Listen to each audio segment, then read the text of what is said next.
In this podcast episode, Mel Robbins interviews Dr. Anna Lembke, the world's leading expert on dopamine and addiction medicine, about how dopamine influences pleasure, pain, motivation, and willpower.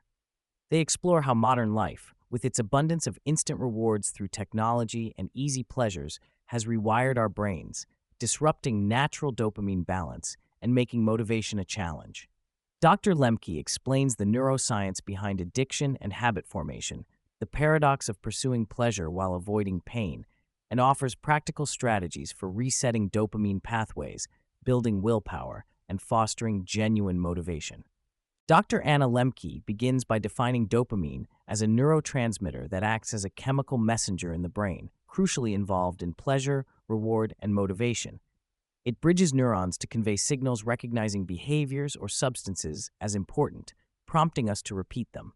Dopamine functions as a common currency in the brain's reward pathway, reinforcing activities linked to survival, pleasure, or perceived necessity.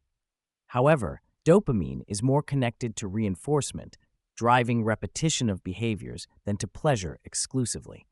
This distinction is key to understanding craving, habit formation, and addiction. One of the central concepts Dr. Lembke discusses is the pleasure-pain balance, a seesaw-like mechanism in the brain's reward circuitry, where pleasure tips the scale one way and pain the other. The brain is biologically wired to maintain homeostasis, naturally striving to keep this balance level. When we experience pleasure, the brain naturally counteracts it by increasing the sensation of pain afterward, mediated by neuroadaptation. She uses the metaphor of neuroadaptation gremlins that jump onto the pain side of the seesaw after pleasure experiences, sometimes even overcompensating and tipping the balance toward pain. This explains why after repeated indulgence in pleasurable stimuli, be it foods, substances, or behaviors, the initial joy diminishes, tolerance builds, and withdrawal or craving symptoms emerge when not exposed to the stimulus. Over time, this creates a dopamine deficit state where a person uses substances or behaviors not to feel good, but simply to feel normal. Dr. Lembke expands the definition of addiction beyond substances like drugs and alcohol, emphasizing it as compulsive use of any substance or behavior despite harm. Addiction exists on a spectrum from mild to severe and includes pre-addicted states where individuals experience compulsive behaviors but may retain some control. In today's world, addiction can manifest in diverse forms, including digital media, social media, video games, gambling, prescription or over-the-counter drugs, sex, online shopping, and even attachment to other people. She points out the particularly insidious nature of digital addictions, enabled by technology's accessibility, potency, novelty, and personalized algorithmic feedback, all of which manipulate the dopamine system powerfully.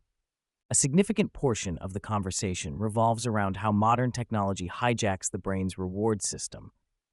Short-form videos, interactive content, social media likes, comments, and algorithmic feeds create a cycle of reinforcement by balancing grip, a sense of control over the content, with the uncertainty of novel stimuli. This calibrated uncertainty nourishes dopamine release and keeps users compulsively engaged. Dr. Lembke highlights the paradox that addiction is less about escape and more about control, creating a controlled microenvironment where people feel mastery over their experience in an otherwise chaotic world. This dopamine-driven grip explains the compulsive checking of phones, stalking others' locations, and mindless scrolling despite the desire to stop. Dr. Lembke touches on the relationship between dopamine function and mental health conditions, particularly ADHD and anxiety. People with ADHD may have baseline lower dopamine transmission and fewer dopamine receptors in reward pathways, possibly making them more impulsive and prone to seek immediate rewards, thus vulnerable to addiction. Anxiety relates to dopamine through compulsive behaviors like seeking reassurance and connection, which provide immediate pleasurable relief from distress, but foster dependency and hinder emotional resilience.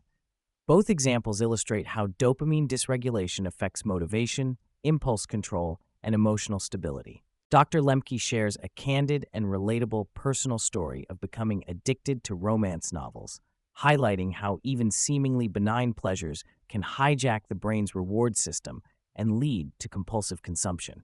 She outlines how tolerance developed, focus narrowed, and real-life consequences emerged, paralleling her patients' experiences with substance addictions. Her story emphasizes that everyone is vulnerable to addiction in some form in today's environment of overabundance and easy access to potent dopamine stimuli.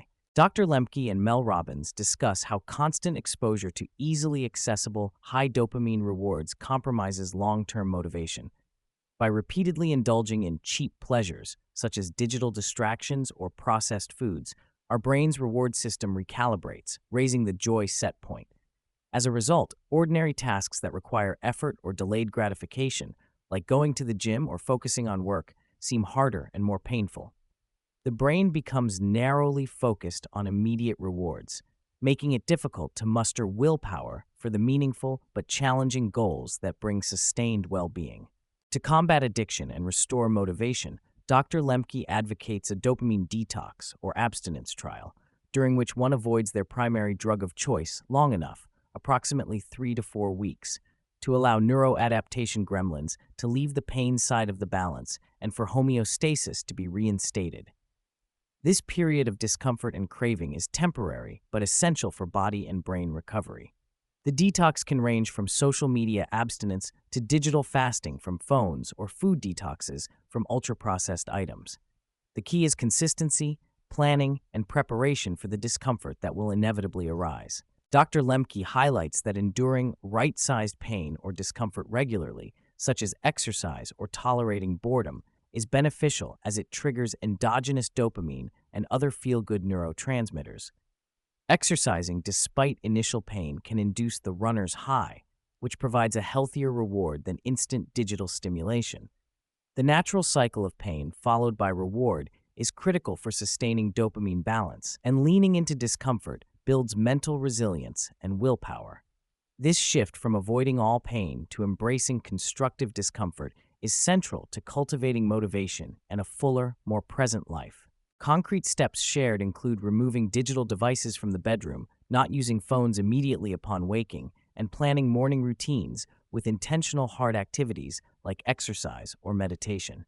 Turning off notifications, deleting addictive apps, going grayscale on devices, and using laptops instead of phones reduce dopamine-driven distractions. Incorporating wholesome, minimally processed foods limits spikes from ultra-processed, drugified foods. Structuring difficult tasks as non-optional helps enforce pause between desire and consumption, sidestepping reliance on willpower alone. Recognizing and embracing craving as a positive sign of healing motivates sustained behavior change. Dr. Lembke articulates boredom as a necessary, if uncomfortable, emotional state signaling homeostasis. Boredom can provoke existential reflection and creativity by freeing the mind from distractions, offering space to generate genuine inspiration and insight about purpose and joy. Cultivating mindfulness by sitting with uncomfortable emotions fosters presence and emotional regulation, essential for breaking compulsive pleasure-seeking cycles and rebuilding motivation. Dr. Lembke closes with an optimistic message about human resilience and the brain's capacity to reset through deliberate effort and community support. She encourages leaning into discomfort instead of fleeing it, reframing abstinence from addictive stimuli as a path toward recovery rather than deprivation. This approach strengthens willpower by removing frictionless escapes and forcing focused engagement with tasks that matter, ultimately motivating people to achieve more meaningful goals and experience authentic happiness.